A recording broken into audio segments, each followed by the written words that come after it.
Good morning, and thanks so much for joining us today on our webinar series. Today's topic, as you know, is how to leverage LinkedIn and turn your employees or members into brand ambassadors.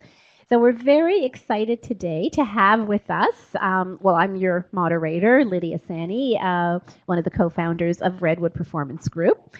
And Anita Windisman is joining us, and very impressed with Anita, and I think you'll find this session today the UK offices, and she really specialized in social selling. So basically showing companies how to grow their business through LinkedIn. So hopefully we'll get a lot of value as we go through today. I know we will get a lot of value. And feel free to ask questions as we go through the presentation. So I'll just cover off today's agenda, and basically the first part of it, we're going to show you how to optimize your LinkedIn profile to showcase yourself and your business.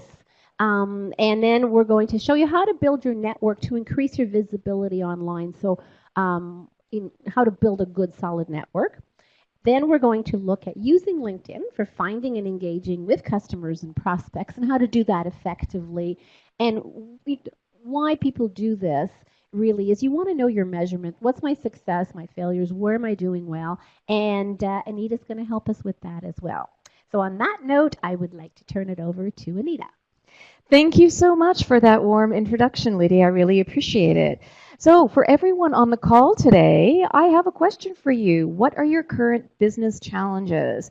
What are your burning questions about LinkedIn? I just want to get a sense of where you're at, your fluency with LinkedIn, progress that you've been making with your profile, where you may be stuck, so that I can tailor the presentation to suit your needs. So if you want to type in a few comments or points into the chat panel, so why don't you do that? And of course, we'll be watching what you write in the chat panel and responding to your questions as we go along. Okay, so I think we're just going to move ahead, and we are watching the chat panel. So for those of you who have already input a couple of points, thank you very much. All right, so let's get started. So part one, as Lydia said, is all about optimizing your LinkedIn profile to show yourself on LinkedIn. Not only yourself, but also your company. So it's essentially a dual purpose. What do you think is the number one activity on LinkedIn, Lydia? I would think people want to show who they are or what their passion is in terms of a business profile. Yeah, and the number one activity is looking at other people's profiles. That too. Yes, but that's part and parcel with that. So in other words, you want to make sure that you have a good first impression. So how can you benefit from a great LinkedIn profile? Well, first of all, it builds trust in advance. Think about when you meet someone at a trade show or at a meeting. What are you going to do either before the meeting or after the meeting? You're going to look them up. Exactly. And you want to know who you're meeting with, what their responsibilities are, so you can have a more intelligent conversation. That's exactly it. Builds trust in advance. I know about you, you know about me. Also, another reason for having a great LinkedIn profile is that it can attract inbound leads. So certainly from my accounting practice, I really don't do much for outbound marketing. I don't spend any money on marketing. I get a lot of referrals from my network, and I'm pretty sure that's the case for a lot of us in business for ourselves. And it enables you to essentially do, brand yourself at scale. You can cover a lot of, shall we say, networking online that you couldn't do necessarily in person. So, and basically you have a presence and a storefront 24 hours a day, 365 days a year.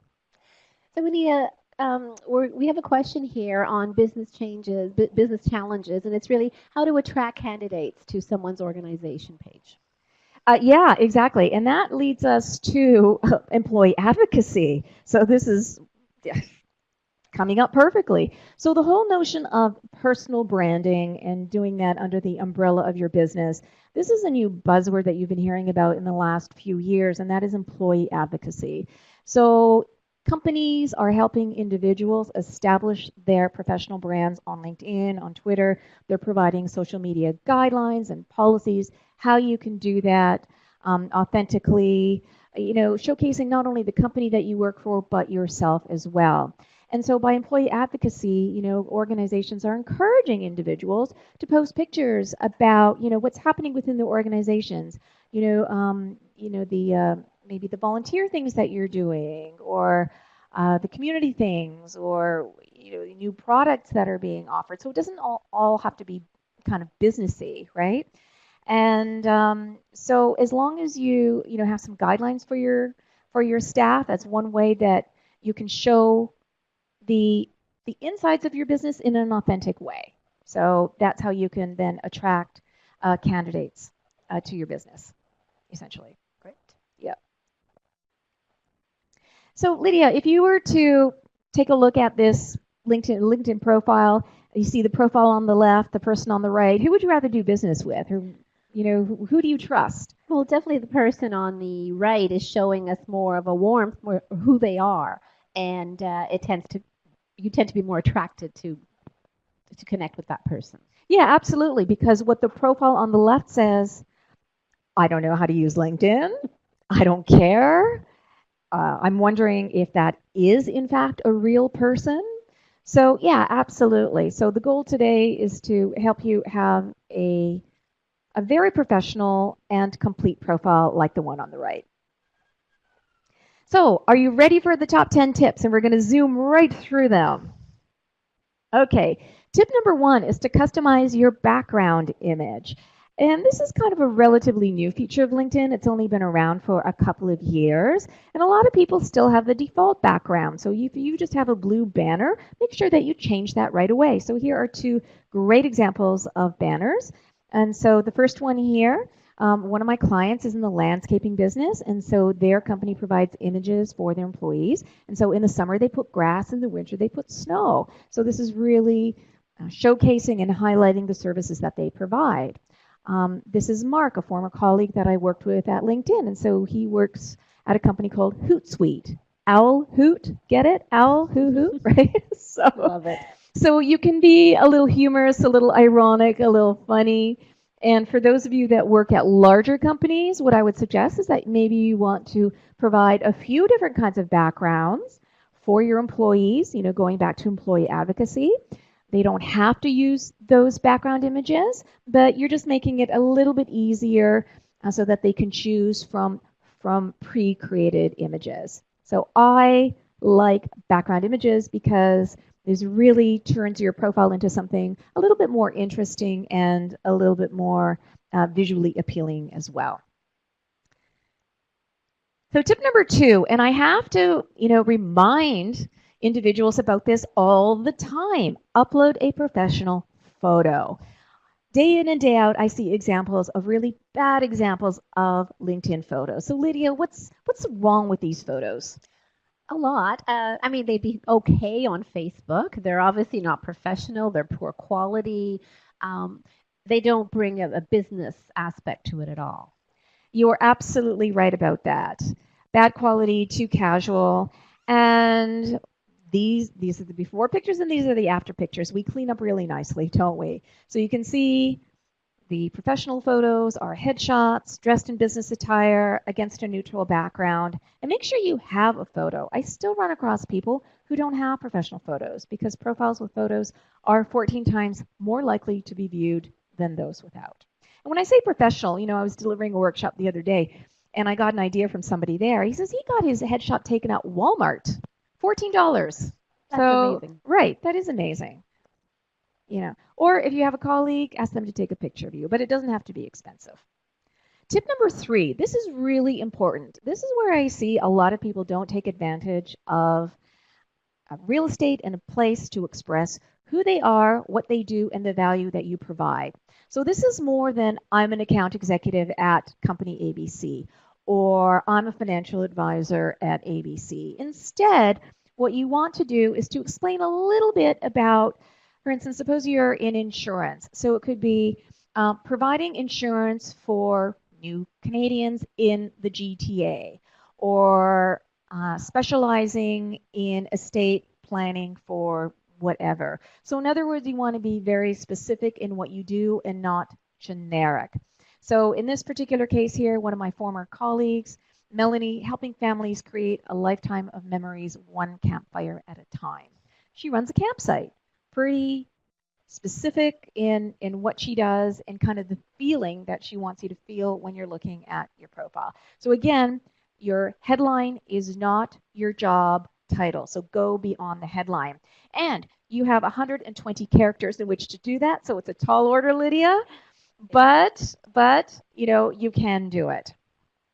And make sure that you also have keywords in your profile headline as well, because as I'll talk a little bit later in my other tips, you want to optimize your LinkedIn profile with keywords so that you're going to be found. So there is a search optimization strategy on LinkedIn, and it starts with using keywords in your headline. And there was a question that came up. Yeah, I'll repeat the number of characters. People always forget about it. It's 120 characters. So type your headline into a Word document, review, see how many characters there are, and that's how I write my headline. So make sure you use every single character and optimize that space. Tip number 4. Now, of all the tips that I'm providing today, I'm going to admit to you that this is the most difficult, and I use that in quotes, Lydia, but just meaning that this is a little bit more challenging than the rest. All the other tips you can accomplish in 2 or 3 or 4 minutes. This is going to take a while to do. So tip number 4 is to tell your story in your summary. And some individuals don't even have summaries. And so do you have a summary on your profile? I do, but I'm reading this and I'm thinking I need to really up my summary. So thank you. Yes. And so the first tip that I have is this. Write it in the first person using the words I, me, and my. Now, about 5 or 6 years ago, the trend was to write it as if it was a biography, and I admit that I was guilty about that, but that's because it was the trend back then. But times have changed. You're writing your own profile. You want to make it reflect your voice. So here's a possible outline or format that you can use. So, the first couple of sentences may be defining your passion, your expertise. I'm an expert at doing this, because when you're taking a look at LinkedIn on your phone, you only see the first sentence of the summary. So make sure that it counts. It's different than your headline, so make sure you succinctly state your value proposition. And then the second part of it, you will describe a little bit about the company, the business that you work for now, again, using keywords. So if you are working in content, so it can be I'm a content strategist. I work on creating content strategies, content calendars, telling stories from my clients. So use those keywords and think, how are your prospects looking for you with keywords? And then next you want to explain just kind of generally a little bit about your background, how you got to where you got to. And so, your extensive experience, Lydia, things like that. And last, provide a call to action. If you are looking for a financial advisor, a content specialist, an e-learning specialist, feel free to reach out to me. And a question that usually comes up is long or short summary. What do you think, Lydia? Should it be long? Should it be short? What do you think? I think it should be short. Short and to the point. Short and to the point. And I say I like long summaries. And so, you're not wrong. I'm not wrong. It's just I like to read people's summaries, right? You have 2,000 characters or 3 or 4 paragraphs in which to tell your summary. So I say you don't have to read a long summary, but it's there, right? So there are 2 schools of thought. Neither is right. Neither is wrong. It's personal preference. Yes, that's exactly it. Tip number 5, it's a no-brainer to add your current position. And so make sure that, again, you write in the first person, the same advice that I have for writing the summary, use keywords, and also keep your customers and prospects in mind. Who are you writing for?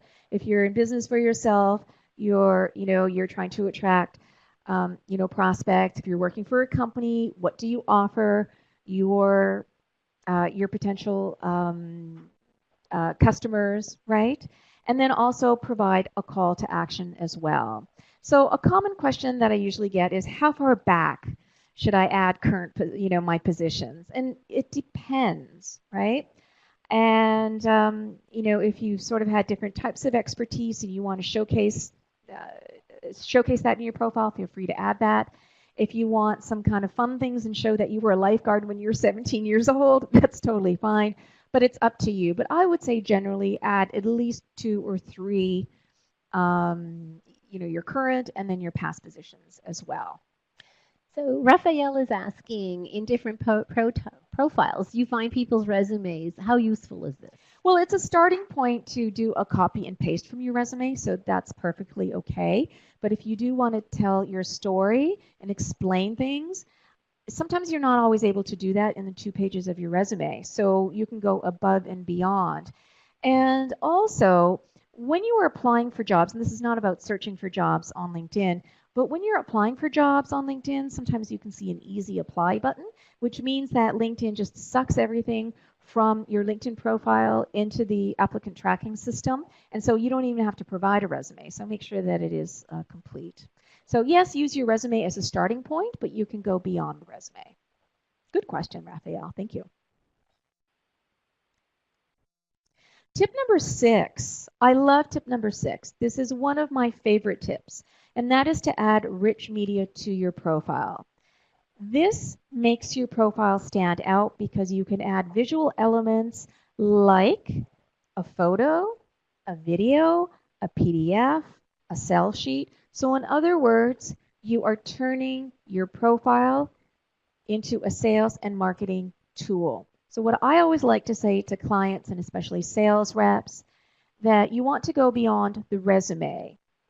It's beyond your resume. You are essentially showcasing your reputation. This is now your storefront. And more now, video is a trend, right, Lydia? That's right. And visual assets. And so you can add rich media to your profile. And so do you have rich media on your profile yet, Lydia? I do not.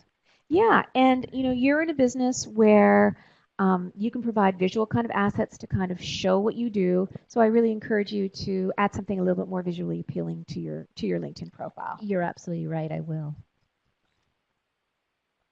And these are examples of rich media.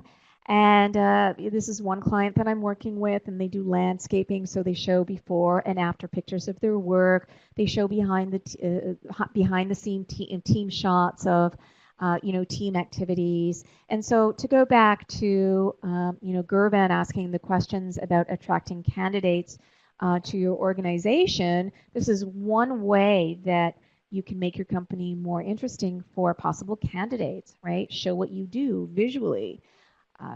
Show a behind the scenes kind of view of what you're doing at your company. So these are great examples and types of rich media that you can add to your LinkedIn profile.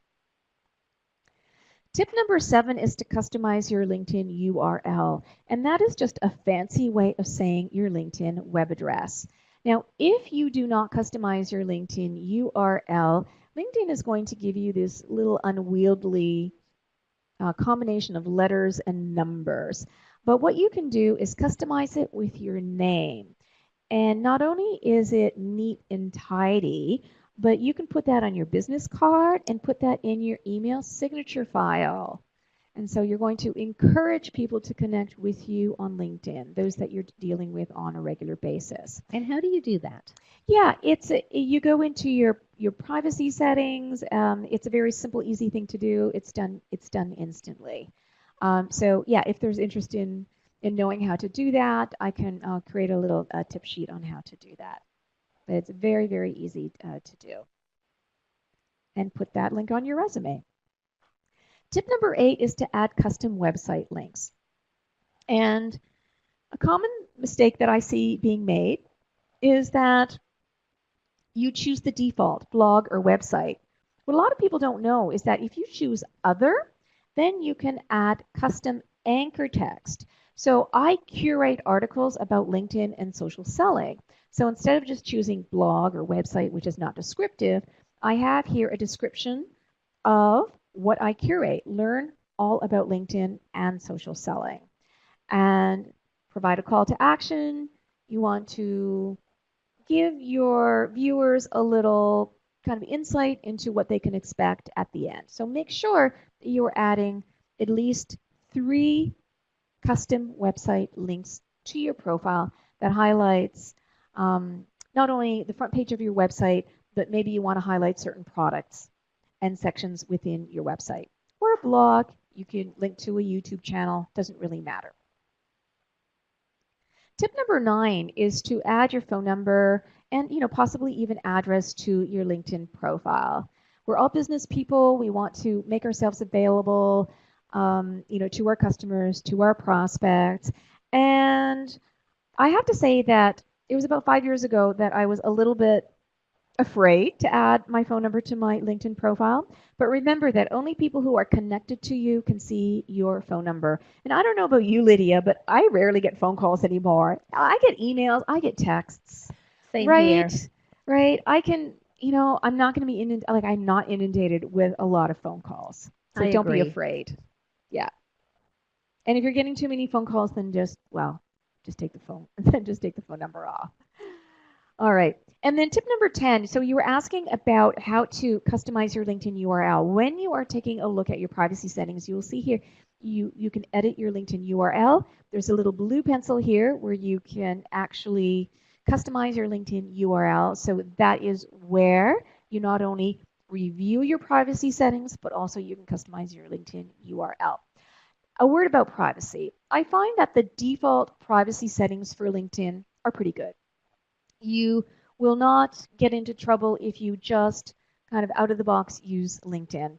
We were talking before the call that one day I spent 2.5 hours reviewing my Facebook privacy settings. That's Facebook. That was after the whole Cambridge Analytica kind of debacle during the summer. So I really shut down my Facebook privacy settings. LinkedIn is a little bit different.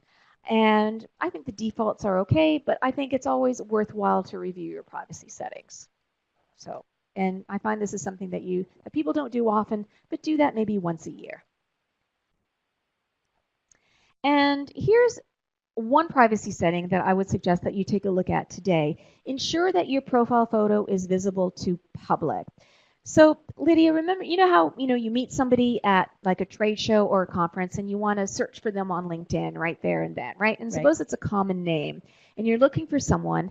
And if they don't make their profile photo visible to the public, then you get this little gray icon and you're wondering, oh, is that Lydia? Is that the right Lydia, right? Right. So make sure that your profile photo is visible, and that makes it easier for someone who wants to connect with you to find you visually. So that's a good tip. It's good prior to a meeting too, so you know who you're talking to. And yes, absolutely, definitely. Okay, so are you ready for the advanced tips, Lydia? Because I've covered the top 10 basics.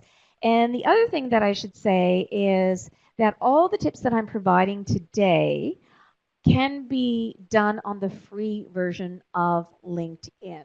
So nothing that I've showed you up until this point and even beyond, everything can be done using the free LinkedIn version. So there's nothing advanced. You don't need an advanced profile. Perfect. Okay then. So advanced tips. Make sure that you add your education to your profile. So number 1, this is a great way to establish your professional credentials. So if you did your undergraduate degree, graduate degree, even certificates, you can add your education. And by adding your education, I don't have a slide on this because this is sort of a condensed version, but then you can tap into your alumni network. So at the top, you kicked it off by saying that I worked in our London, UK office, and I didn't know a soul when I moved to London. But I did graduate from the University of Toronto's Business School. So I went to my alumni page and I found out that there were almost 150 individuals working in London that graduated from the U of T. So it's a great way to say, hey, I'm the new girl in London. You want to meet for a coffee, fellow Canadian? And so do you think the reaction is going to be positive if I reach out to a fellow alumni? Very much so. Very much so. And that's what the concept of the warm introduction is all about. So definitely add your education to your LinkedIn profile. Tip number 12 is to add volunteer experience to your LinkedIn profile. And it's okay to show your personal side on LinkedIn. And volunteer experience can be anything from I'm coaching a little league team to I serve on a board. And uh, you do volunteer work, right? I do. I'm actually on the board of Interactive Ontario. Yeah, exactly. And then that's on your LinkedIn profile. So it kind of rounds you out as an individual. So we see the different kind of professional sides of Lydia. So it's always a good idea to add volunteer experience to your LinkedIn profile. Tip number 13, I really like this as well. Give and get recommendations. So how many times have you worked with a supplier or a colleague? They've done a really good job. You've really worked well together, and you've told them, but maybe go one step further, Lydia. So have you either given or gotten recommendations? Yes, definitely. Yeah. So you've done both. You've given and yeah. And happy to do it. If someone does a good job, you want them recognized, and it helps them, and hopefully people will do the same for me, and it helps me. So it becomes a win-win on both sides. Yeah, absolutely. Now, don't be afraid to ask for recommendations. So if you have clients that you've worked with and the client is happy, then feel free to reach out. Give them a little heads up in advance. Oh, hey, Lydia, we worked together on the project. I know that, we were both happy with the outcome. So if you wouldn't mind, I'm going to send you a recommendation request. And then you can go one step further and maybe suggest, oh, Lydia, you may want to suggest that I have, great organizational skills and I delivered on time and on budget. And, you can even go so far as to maybe, write a few sentences. So a recommendation doesn't have to be very long, 3 or 4 sentences. How do you know that person? How did you work together? And what was the outcome? Why are you recommending them? And then feel free to give some love to your network and just proactively go out and give someone a recommendation as well. So this is what's called social proof, right? Essentially. Okay. So now I finished part 1, and that is all about optimizing your LinkedIn profile. Are there any questions about optimizing your LinkedIn profile? Any clarifications, any questions about the tips that I provided? So there were 10 tips, basic tips, and then 3 advanced tips. And a recording of this webinar and the slides will be available as well for those who would request it. Very good. There's a comment about privacy in the chat panel. Yeah, Cambridge Analytica. That was way bigger than kind of the remark that I had made about buttoning down your privacy. But yeah, there are, shall we say, personal steps. That's the whole point. What I wanted to say is that you have to take control of your own privacy. And don't be careless and take it for granted. Okay, so now we'll talk about how you can grow your network, how you can be visible on your network, how you can network at scale, how you can essentially build authentic business relationships online. And I don't know about you, Lydia, but the word networking sounds sometimes a little uncomfortable. It sounds a little mercenary and maybe not authentic, right? A little. I do love networking, but yeah, and some introverts out there don't like the word networking. So you and I have no problem going out and networking.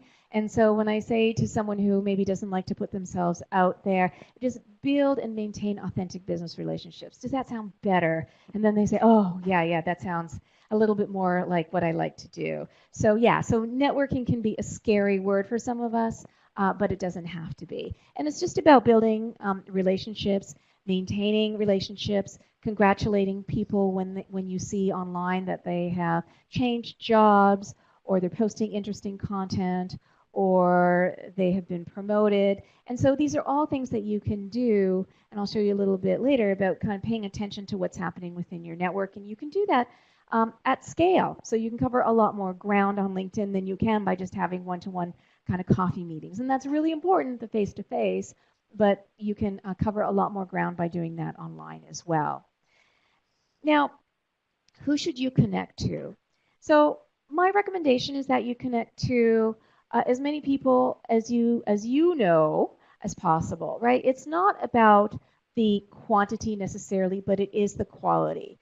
So connect to people that you know and trust. So just kind of be mindful. Like, how many of you have like drawers full of business cards? Lydia, do you have like a stack of business cards? And I hardly ever refer to them. Yeah, exactly. But think about it. When you meet someone new, and then maybe you connect with them right there, and then you say, "Oh, shall we connect on LinkedIn?" And then you do that right there and then, or afterwards, then you can, send them a connection request. It was nice to meet you. So take those business cards and make sure that you are connecting to those business cards that you can collect, and then you can throw them away essentially. We actually have several clients who no longer print business cards. How interesting is that? Mm-hmm. Yeah. Yeah, because as soon as you get a business card, it becomes out of date because that person may have a new job. And yeah, I find that I don't even keep my contacts up to date in my Gmail. I go to LinkedIn, right? Right. Because that is I don't know, we could be dating ourselves, but did we have a Rolodex back in the day, Lydia? I believe we did. Oh my goodness. So I guess now we have a digital version of the Rolodex, which is in fact LinkedIn, right? Right. And so because it's always staying up to date. Okay. So who should you connect to? So your former manager, your current and past colleagues, suppliers, contractors, people that you meet at events and conferences, and friends and family, because they're business professionals as well. It's not what you know, it's who you know. And add quality connections to your network because you are a reflection of your network as well. And Lydia, this leads us to my biggest pet peeve on LinkedIn. So, do you have connections or invitations to connect sitting in your mailbox right now, and you're wondering, who are these people? Why are they connecting with me? Always, yes. Always, exactly. So don't feel guilty and don't feel that you have to connect with every connection request, right? And so you were telling me, what do you do as a first step? Normally I look at their profile. I've actually had a few requests where there was no profile, so those I definitely ignore. And I look and see who are they and why do they want to connect. If there's a message, then I feel a lot stronger about connecting with them. Exactly. So this brings me to my next tip. Always, always, always, and I mean always, personalize your request to connect. A lot of people don't realize that they can do that, but just don't click on the connect button. Click on the connect button, and then you see this little, I'll get my little green pointer out. There's a little button that says add a note. So if we just met Lydia, I would add a note to say, Lydia, it was a pleasure meeting you at the trade show today. I really enjoyed our conversation about e-learning. And then that is it. So then you are reminded how we know each other, and it's friendly and it is social. I think a lot of times people forget the social in social media, right? Very true. Now, often, I know when people first, and I've done it, when you first go onto LinkedIn, you start accepting everybody. And now that you're talking about quality connections, you go back and look and say, don't even know who this person is. I've never even touched base with them. Can you unconnect? Yes, you can. And the way that you do that, it's really simple. It's really easy. You go to that individual's profile, and then there's a little down arrow where it says more, and then you simply scroll down, and then you remove the connection.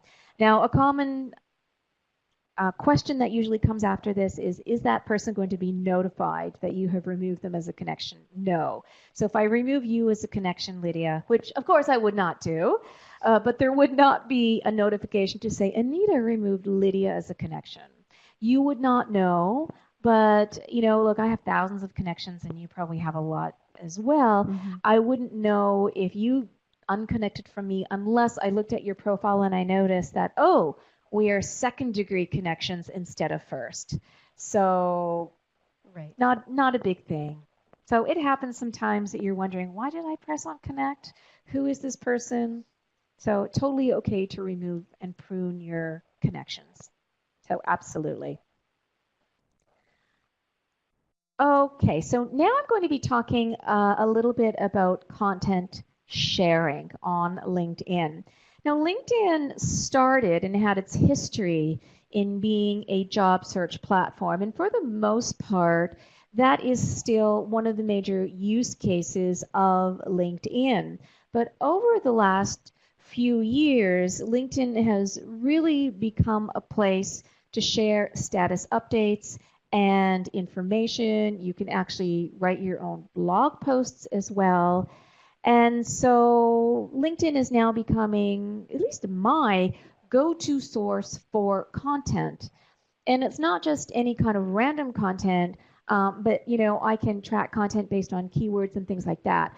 So as part of my daily routine, I go to the home page of LinkedIn, and I'm just going to point that out via my little green pointer. So I make going to the home page of LinkedIn part of my daily routine. And this is a way that I can stay up to date and see who's posting what are they sharing, what are my customers, my prospects sharing, because what's top of mind to them is important. And I use the word social listening. So that's what this is. So understanding, kind of what's going on in the industry at large, because people are giving out clues and cues about what's important to them, and they're giving off buying signals as well. Hey, does somebody know of an expert, or who knows about this, right? Mm-hmm. So I always like to know what's going on within my network. Make this part of your daily routine. You can take a look at status updates. I've got my phone here. I'm waving it up in the air. And so make sure that you download the mobile LinkedIn application, and you can do this on the desktop as well. And then, as part of the, understanding what's going on in your network, nurture your network. So in addition to taking a look at what's on your home page, don't forget about this, the notifications. Take a look at job changes. So you can see here that here's a promotion. Here's someone starting a new position. So I like to congratulate them as well, reaching out to them either just by liking or actually saying congratulations, if it's somebody that I know particularly well. And you see here that there's a happy birthday. I don't know about you, Lydia, but I choose not to include my birthday on LinkedIn. No, I do that on Facebook. Exactly. LinkedIn is all about business. So I know that there are two different schools of thought. It's just like, oh, you can wish your clients a happy birthday. It's just like, I just choose not to. Again, I wouldn't be wrong. Like if you love birthdays, I would make a note of it in my CRM. But for me, I just say keep it all business. I agree. Okay. So the easiest way to engage, if you're a little bit scared of making a status update, is to comment, like, or share a status update. So by interacting with the content of your network, you are going to be visible in their notification feed. So Lydia, do you make status updates on a regular basis, or do you do it often, or what are your thoughts on that? I do try. Yeah, exactly. So I do it once a day. What I like to do is offer LinkedIn tips, social selling tips. Those are the kinds of posts that I like to make. So for me, it's once a day.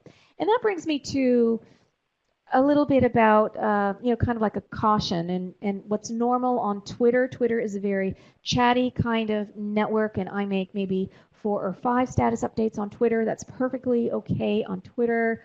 On Instagram, it's totally different. But on LinkedIn, I find that it's not very chatty. So don't post too much, right? Right. So every social network has its own kind of unspoken norms.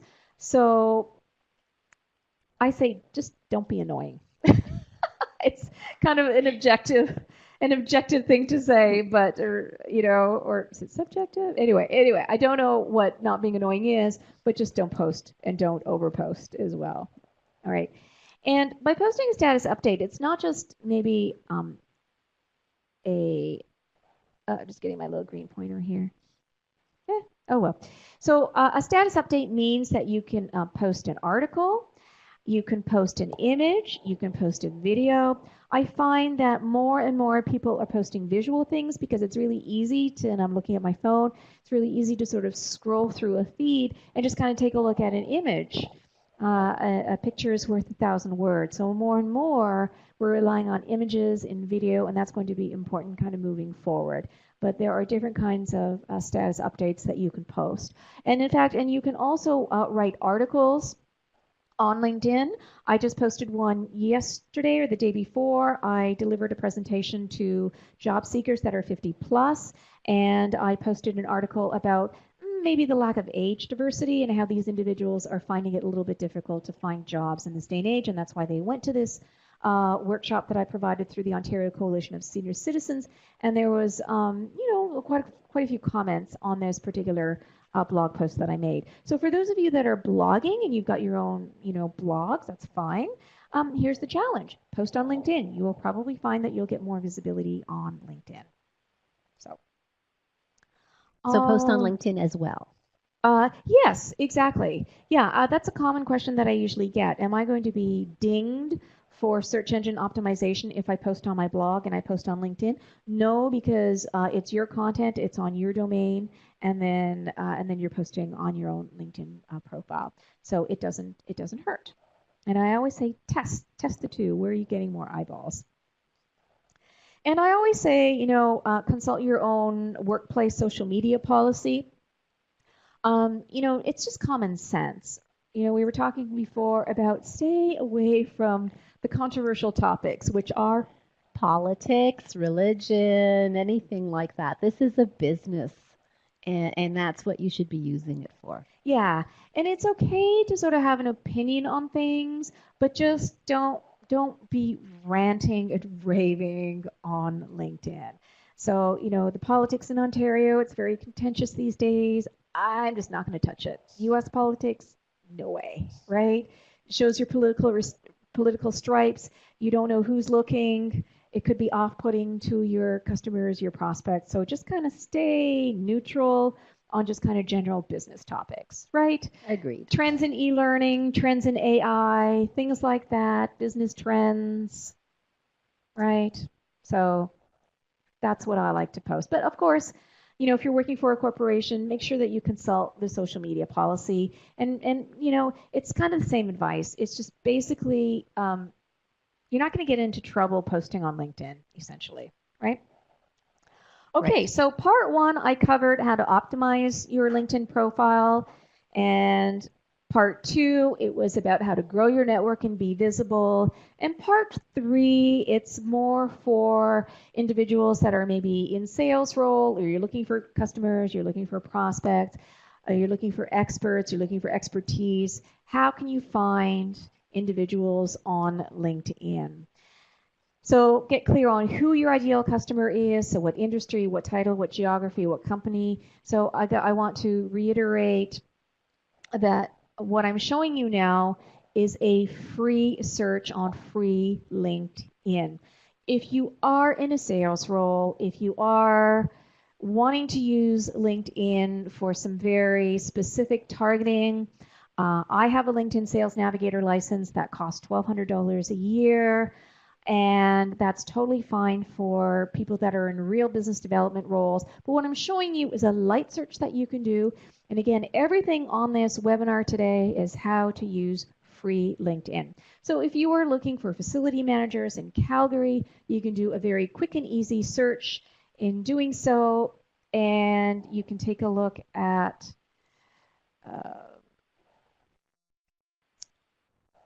I'm just messing around with my pointer. Oh, there we go. Here we are. So there are a number of filters that you can use, and make sure you take a look at the filters, which I mentioned previously are geography and industry. You can even search by keywords. So there are some kind of limited searches that you can do using the free version of LinkedIn. Although in the last few years, I'm finding that LinkedIn has really cracked down on the types of searching that you can do. If you are doing a lot of searching on LinkedIn on the free version, you are going to come across essentially a wall. You are going to get a notification to say, oh, I had it in my mind, commercial search limits. You're going to get a warning to say you're doing too much searching on free LinkedIn, and it's going to force you to either stop your searching or start the searches again every month. So you have a quota of LinkedIn searches that you can do. Now, don't ask me what that is. LinkedIn doesn't tell you what that is. But if you're using LinkedIn for commercial purposes, then now you're being forced to kind of upgrade to a commercial license. So, and here's an example. Suppose you're, trying to search for individuals within a particular company. And so if I'm looking for individuals at SNC-Lavalin and Calgary, this is the list of individuals here. So again, still a lot of flexibility offered in the free version of LinkedIn. And also, I talked about, cold calling before. And so, do you like to cold call, Lydia? I don't think anyone does. No. In fact, not only do you not like to cold call, we don't like to receive cold calls either, right? Exactly. It's just kind of annoying. We like to work our network, right? Yeah, that's exactly it. We were talking before the call, you do have a very large network and you know a lot of people, as do I, and so you're looking for those opportunities for a warm introduction. So if you see someone who is a second degree connection and you know someone in common, down here, so suppose there's somebody that Lydia, this takes a little bit longer to do. It's like, so Lydia, I'm trying to get to so and so. How well do you know them? And if there's any insight that you can provide about them, right? And so this is kind of the notion of the warm introduction. Or I can just do like a name drop. Oh, I see that you know Lydia, right? Oh, and right there, so like, oh, any connection of Lydia is a connection of mine, right? So that's it. Oh, Lee says, I just broke out in a sweat at the mention of cold calling. Yeah, I have trained literally thousands of salespeople, thousands, right? And I always ask the question, either on a webinar or in a live scenario, who likes making cold calls? And Lydia, there's always one guy, one gal at the back of the room. They're waving their hands and they're like, I love making cold calls. But for the rest of you, like Lee and others, yeah, I agree. Not the highlight of my day. So thank goodness. All right, so that's it. Now, there are ways that you can track and measure your progress. So now we've got about 13 minutes left, and so I'm going to give you on the call a little bit of homework. Not homework, a live exercise, okay? So what I'd like you to do is to visit this page, linkedin.com/sales/SSI. So you have to go to your browser. This is not available in your LinkedIn app. You need to visit a web page, right? And what you're going to see on this page is your social selling index score. Everyone on LinkedIn has a social selling index score. So don't be put off by the fact that it's called your SSI, social selling index. And I see you're pulling out your phones here, which is really great. So take a look to see what your social selling index score is. So basically what it is it's a composite index that LinkedIn has created. It ranges from 0 to 100. So the higher the score, the better. And what essentially it does is to measure your activity and profile completeness on LinkedIn. And there are 4 pillars. And each of these 4 pillars is worth 25 points. And what I want you to do is to take a look at your professional brand score. So my professional brand score out of 25 is 22. And so take a look at that now, and then take a look at that score after you have completed your profiles. And then also the other score that I'd like to take a look at is this one here. It's to build relationships. And so mine is 25 out of 25. So it just means that I have a pretty big network and I'm connected to senior people as well in my network. So if anyone has a social selling index score that they would like to share, and that is out of 100, feel free to do so. I'm not here to call anyone out or embarrass anyone. I'm just kind of curious to see what we have. So Kim, hers is 50. 50 is a decent starting point. So in terms of like measurements, if you have a score of 30 and below, my suggestion is you're not trying hard enough, okay? And if your score is 70 and above, well, you are rocking it. So 50, I think, Kim, is a really great start. So thanks for sharing. So is there anyone else that wants to share their social selling index score? I think Lydia's, yours is pretty good. I think it was around, what was it? Mine was about 80. Oh, 80. Oh, my goodness. I think. That's so awesome. Yeah. And so again, anybody with a social selling index score of 80 and above, like you're doing really well. So anyone else? So feel free to email Lydia your before and after scores. I'm just kind of curious about what they are. And so, so thanks for sharing. And then here are a couple of other metrics that you may want to keep your eye on. And I think there's just like 1 or 2 more slides, and then we'll just open things up for questions. And so before you start, being really active on LinkedIn, keep in mind, what am I using LinkedIn for? Is it the job search? Is it to find prospects and decision makers? Is it to nurture my network? Is it to become more visible? Is it to become a thought leader, right? So kind of have a a thought in mind, what am I using LinkedIn for, right? And so there are three metrics that I would suggest that you kind of take a look at: the number of connections. Again, I'm not suggesting that you're going to go out and connect with everyone and anyone, but if you are a business professional, in this day and age, you need more than 100 connections. Okay, that's simply not enough. An average network, people kind of ask me, kind of what's the average number of connections that business people have these days? And it's literally it's about 500, I would say. Anybody in a sales role, the salespeople that I would be training, they have a lot more. It's about 1,000, right? So again, it's not about the quantity, it's about the quality. But again, any professional should have at least a few hundred connections. Maybe you should read Raphael's comment, is very interesting as well. That sales professionals in the government administration industry have an average of an SSI of 17. You rank in the top 12%. So yeah, there you go. It is interesting because I find that there are certain industries, Lydia, where the LinkedIn profiles are kind of not as complete as other industries. So industries where I'm finding that people are rocking their profiles are in IT, in marketing, right, in sales. So that's kind of a no-brainer. People who are in the government, and also I find the medical industries, and also schools like teachers, education, where you're working for a college, university. Those are the industries where they're up and coming. We're finding more people joining LinkedIn in those industries, but they're not really using LinkedIn for instance, like you and I would. So Lee, the fact that you've got it was Raphael. The fact that you rank in the top 12%, yay! The bar is pretty low in government. So way to go, Raphael! You're heads and shoulders above the rest. Yeah. So now next, take a look at your dashboard. Now, when you're taking a look at your LinkedIn profile and you're in edit mode, you can see a few dashboards. Who's viewed your profile? This is over the last 90 days. Who's viewed your posts, and also your search appearances. And also take a look at the keywords used to find you. So I talked about using keywords in your headline, in your summary, in your current, in your past positions. And just like on Google, have you heard of the word search engine optimization? Have you heard of that phrase on Google? People saying they want to be findable on Google. So it's the same thing. What I've been talking about today is to increase your findability on LinkedIn. But now here's the other thing. If you're using LinkedIn keywords, then you're going to be more findable on Google. So those keywords that you use on LinkedIn are going to make you more findable on Google by default. So that's why you need to be paying attention to those keywords. All right, so I think I've got maybe one more slide here, and we just have a few minutes left.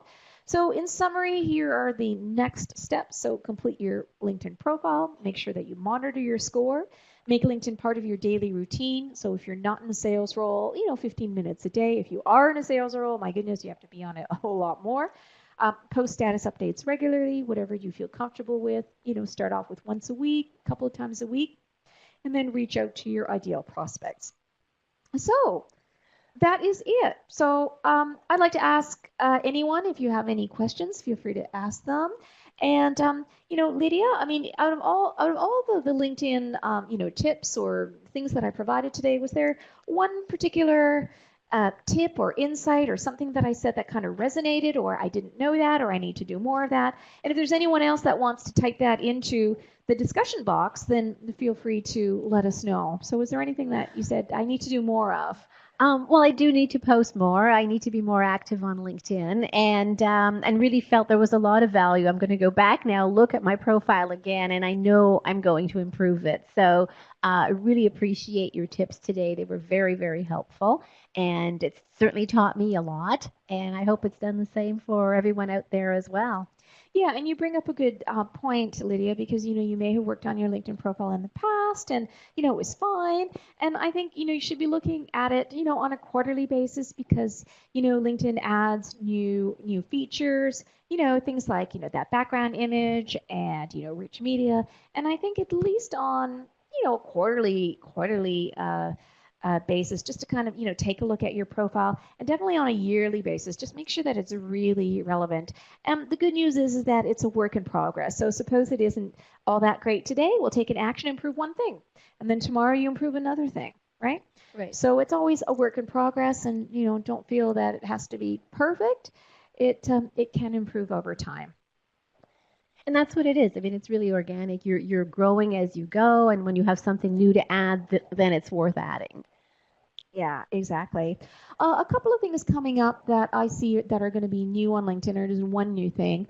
I've always been kind of disappointed about LinkedIn's groups. Are you a member of any kind of groups on LinkedIn, Lydia? I have a few, yes. Yeah, and I have to admit that the groups are not all that great. There's, it tends to be spammy. Just the engagement, the interface isn't all that great. But I just saw last week, at least in the groups, a few of the groups that I'm involved with, and I don't know, LinkedIn tends to roll things out kind of in stages, but I'm noticing a new interface that could kind of be a renewed interest in groups. But LinkedIn kind of realizes that it sort of groups kind of had a low value. So I personally look forward to kind of getting more revitalized in groups. And so hopefully that's going to improve the experience of those of us in groups. Absolutely. If it could improve the collaboration aspect, I think people would use it a lot more. Yeah, definitely. Yeah. So anything else before we end the webinar? Great. Thanks, Lee. Glad you enjoyed it. Anyone else? Did you enjoy it? Sharon, thank you. Great. You're most welcome. Thank you so much, everyone. We actually have our emails, and if you have any questions, please feel free to reach out and let us know. And if you want a copy of this recording, we're happy to send that to you as well. Yay. So